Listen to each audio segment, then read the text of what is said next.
following story was sent to me by someone who asked to remain anonymous. They claimed this happened during a routine commercial flight. What they experienced still affects them years later, and after reading their account, I understand why. I've flown dozens of times before this happened. I was never afraid of planes. I trusted the process, security, pilots, air traffic control. Everything about flying felt controlled, safe, predictable. That's why what happened on this flight still doesn't make sense to me. This was a night flight, leaving just after midnight. I remember because I had checked the time when boarding started. 12:41 a.m. The airport was quieter than usual. Not empty but subdued. Conversations were hushed. People moved slowly like everyone was tired at the same time. I was traveling alone. My seat was toward the back of the plane aisle seat. I remember being slightly annoyed at that because I prefer the window. Still, it didn't matter much. I just wanted to sleep through the flight. As I sat down, I noticed something odd. The seat next to me by the window was already reclined.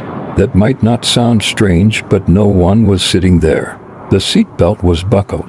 I assumed the previous passenger forgot to reset it, or a flight attendant missed it during cleaning. I didn't think much of it. I should have. Once we took off, the cabin lights dimmed, the engines hummed steadily, that low sound that usually puts me to sleep. People around me were already drifting off. That's when I noticed the smell. It was faint at first, like cold metal mixed with something stale, almost like old air from a basement that hasn't been opened in years. I checked my clothes, thinking maybe it was me. It wasn't. The smell was coming from the empty seat beside me. I leaned slightly toward the window and noticed something else. The window shade was down. I hadn't noticed that earlier. I reached over and lifted it just a little. What I saw made my stomach tighten. The window was fogged, but not from condensation. There were fingerprints on it, on the inside. About 30 minutes into the flight, the captain made an announcement, but it wasn't the usual smooth, confident voice. He sounded hesitant. He said we were experiencing a minor sensor issue. Nothing to worry about. And that everything was under control. People barely reacted. I tried to convince myself to relax. Then I felt something brush against my arm. I froze slowly. I looked down. The seatbelt on the empty seat was unbuckled now. I know for a fact it had been buckled earlier. I stared at it for a long time, my heart starting to race.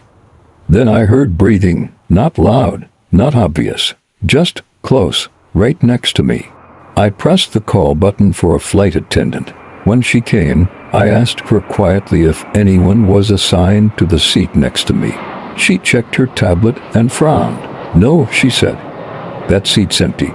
I told her about the smell, the fingerprints, the seatbelt. She looked uncomfortable, but smiled professionally. "Planes can do strange things," she said. "Pressure changes, old air." Before she left, she leaned closer and whispered something I didn't expect. "If you feel uncomfortable, don't look at the window again." Then she walked away. Around 3 a.m., I woke up suddenly. I don't know what woke me. The cabin was silent to silent, no engine hum, no airflow sound, just stillness. I sat upright and noticed every passenger around me was asleep, perfectly still. Then I realized something terrifying. The seat next to me wasn't empty anymore. There was a man sitting there. He wore a dark coat, despite the cabin being warm. His face was turned toward the window. I couldn't see his eyes. I didn't scream. I couldn't move. He spoke first, in a voice barely above a whisper. He said, "We shouldn't still be here."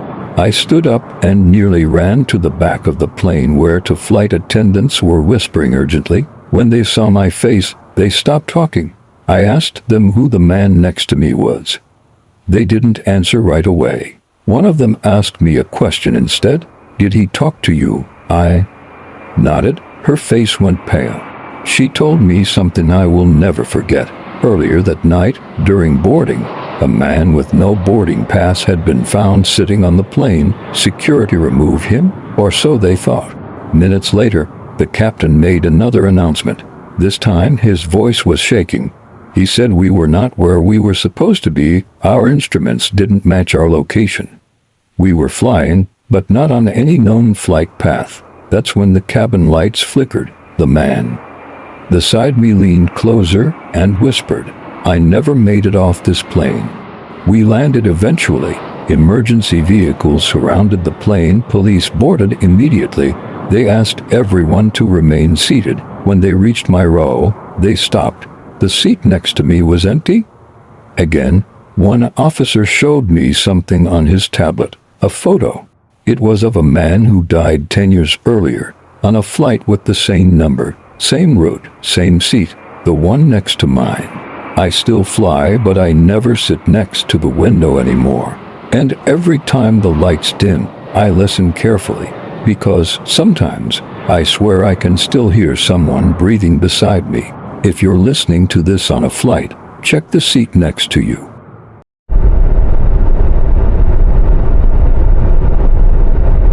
I used to fly often for work. I'm the kind of person who notices details, faces, routines, patterns. That habit kept me alive on this flight. This happened on an evening flight.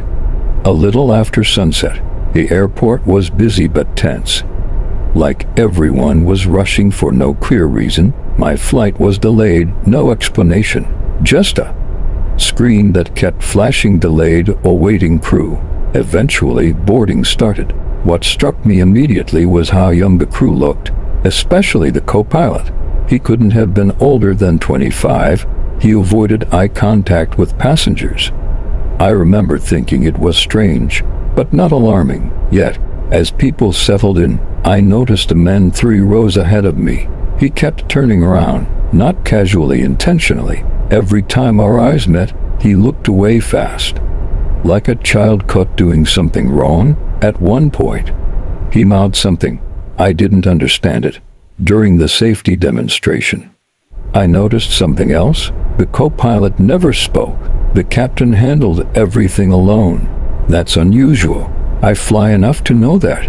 The plane lifted off roughly, much rougher than normal. A few people gasped. The captain laughed lightly over the intercom and said it was nothing to worry about. But his voice was strained, forced. As we climbed, turbulence started. Not violent, just constant.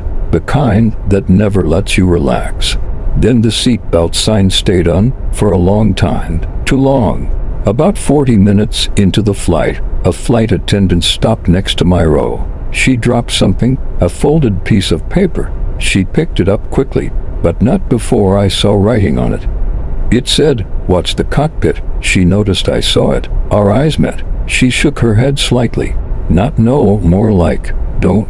The man who kept staring at me leaned back in his seat and whispered, "They didn't tell you, did they?" I asked him what he meant. He swallowed hard. "The co-pilot isn't supposed to be flying tonight." My heart started racing. He explained quietly. The original co-pilot had been removed just before boarding. Medical reason. The replacement arrived late. Too late? And I asked. He looked at me. "He's not certified for this route." The captain made another announcement. He said we were changing altitude for operational reasons. Then another. Each one sounded more irritated, more rushed. The turbulence worsened. People started gripping armrests. A baby began crying and didn't stop. Then, suddenly, the cabin went quiet. The engines didn't shut off, but the sound changed, lower and even. The man ahead of me whispered, "He's flying." I went to the back of the plane, pretending to use the restroom. One flight attendant was crying quietly. I asked her if everything was okay. She hesitated, then said something I will never forget. "If we make it through this, don't clap." I asked why. She wiped her eyes. "Because this landing won't be a success." The descent began too early. The angle felt wrong, too steep. Passengers noticed. People began praying. Others screamed. The captain shouted commands over the intercom to someone else. The co-pilot. His voice cracked, then there was silence. No instructions, no reassurance.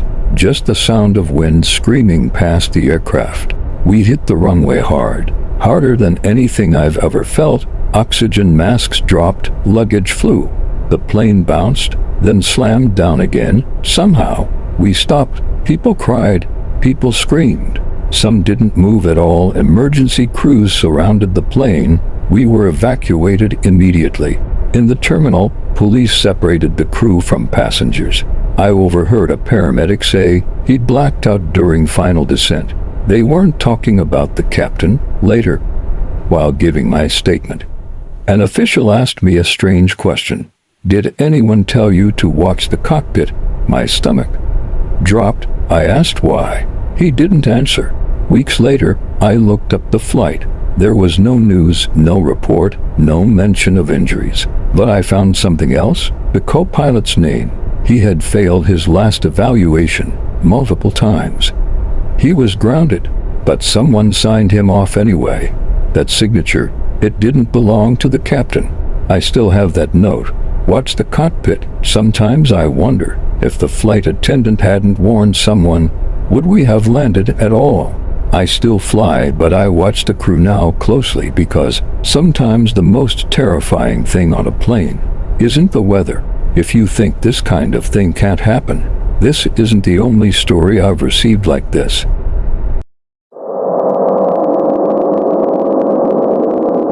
I work in aviation, not as a pilot, not as cabin crew. I'm one of the people who checks planes before they leave the ground. That's why this flight still bothers me. Because I know what's supposed to be possible on an aircraft, and what happened that night wasn't. I wasn't scheduled to fly that evening. I was finishing a shift when my supervisor asked if I could ride along on a short overnight flight to another airport. Nothing unusual. Sometimes maintenance staff are flown out to handle inspections on arrival. I boarded last. Captain nodded at me, recognized my badge, and said, "Quick one tonight." I believe him.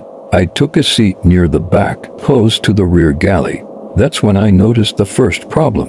The aft pressure panel was already warm. It shouldn't have been.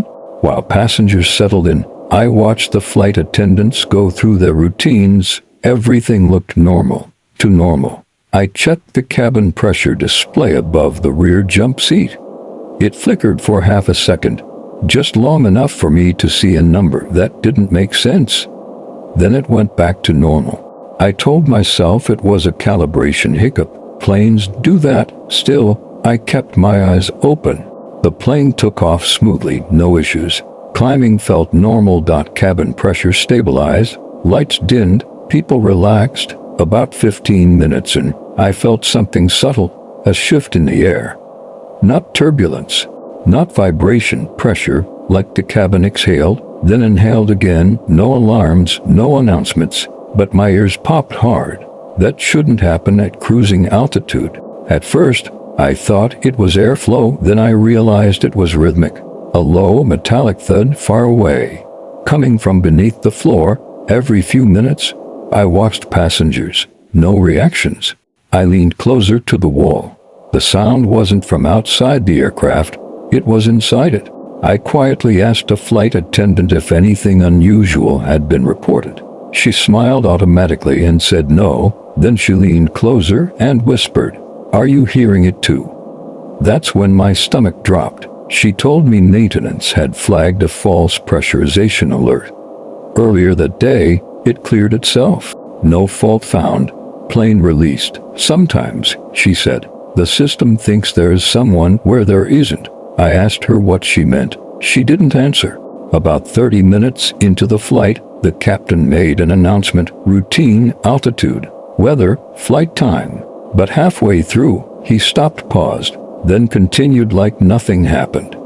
A few seconds later, the cabin pressure indicator above the rear jump seat blinked again.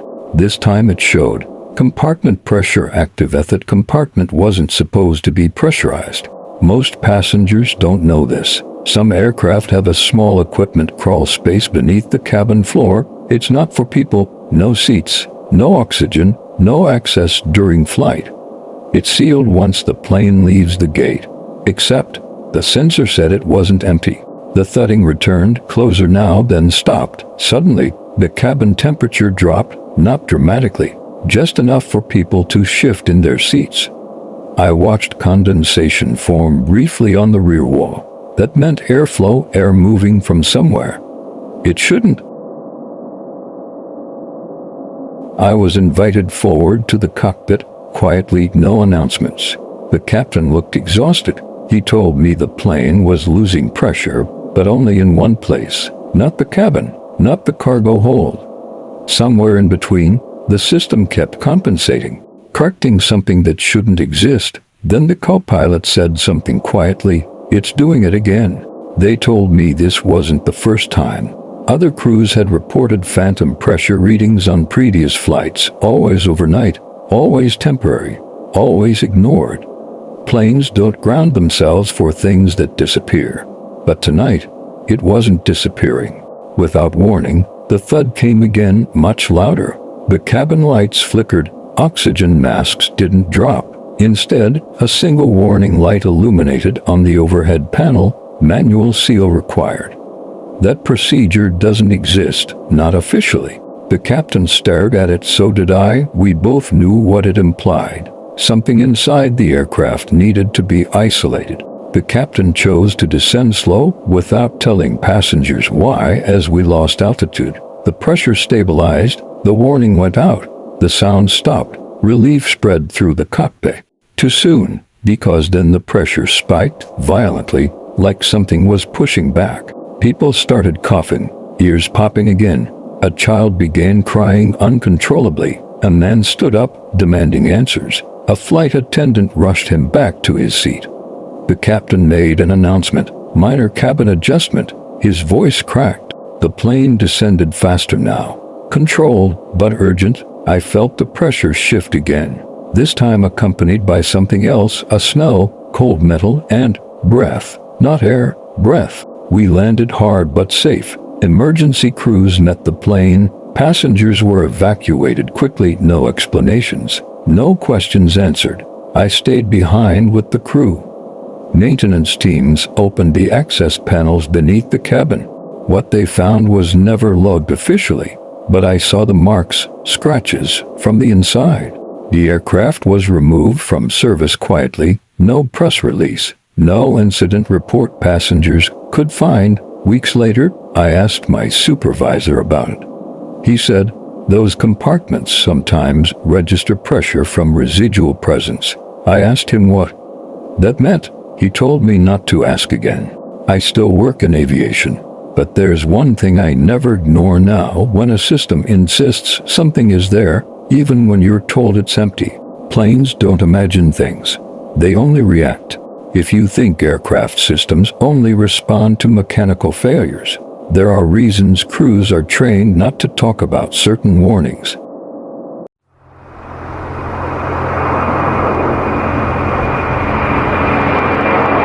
I was seated on the plane for nearly an hour before it ever moved. That alone wasn't unusual. Weather delays happen. Technical checks happen. What was unusual was how quiet everyone was about it.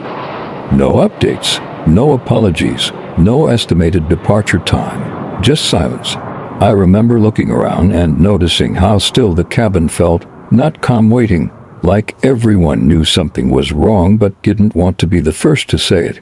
The delay was because of one seat, seat 270. It was empty, but it wasn't supposed to be.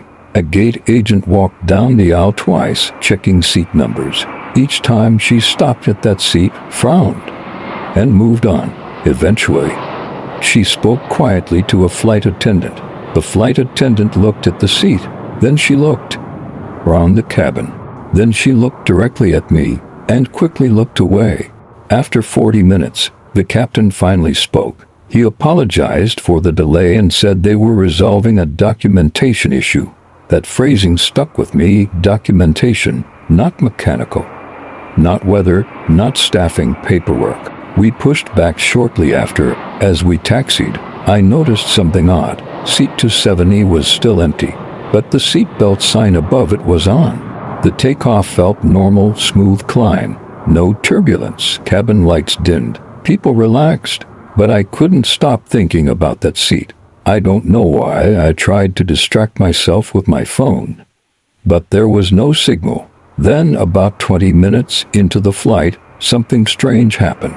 The seatbelt sign turned off everywhere, except seat 270. A flight attendant stopped beside that row. She stared at the seat for several seconds. Then she reached up and turned the seatbelt sign off manually.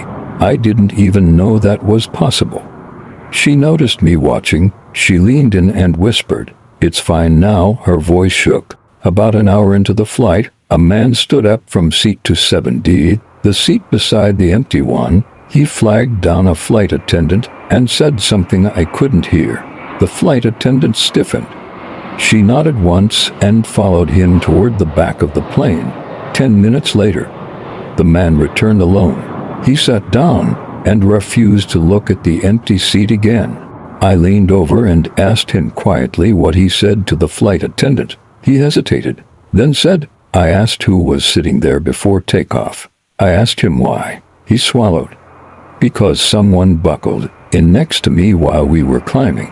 Later, I went to the restroom near the rear galley. On my way back, I noticed something placed on seat 270, a safety information card, folded. Those are usually in the seat pocket. I picked it up. On the back, someone had written a name. Just a first name, one I didn't recognize. Below it was a date. It was 3 years earlier. I showed the card to a flight attendant I trusted, the same one who whispered earlier. Her face drained of color. She asked me where I found it. Then she said something I wasn't supposed to hear. That seat was reassigned. I asked what that meant. She looked around to make sure no one was listening. Someone checked in, boarded, sat down, and I asked, and they were removed from the manifest before departure. She explained there's a rarely used protocol. If a passenger is flagged after boarding for legal or security reasons, their presence can be erased from the flight record, seat reassigned, name removed, as if they were never there. But, she said quietly, the cabin doesn't always cooperate. The captain made an announcement asking passengers to remain seated. No explanation. The cabin crew began walking the aisles, counting rows, counting seats. When they reached 270, they stopped, counted again, then moved on. Without warning, the cabin pressure shifted. Ears popped up, people complained. The captain apologized and said it was a minor adjustment, but the plane didn't climb or descend. The pressure had changed on its own. The man in 2070 whispered, "He's still here." A tablet was passed discreetly among the crew. I saw it briefly when a flight attendant turned it toward the galley lights. 2 passenger lists, one active, one hidden. Seat 2070 appeared on the second list, occupied. The flight diverted. No emergency declared, just a technical stop. As we descended, the seatbelt sign turned on again. This time only for one seat. 270, the plane shuddered once, hard, like something shifted weight.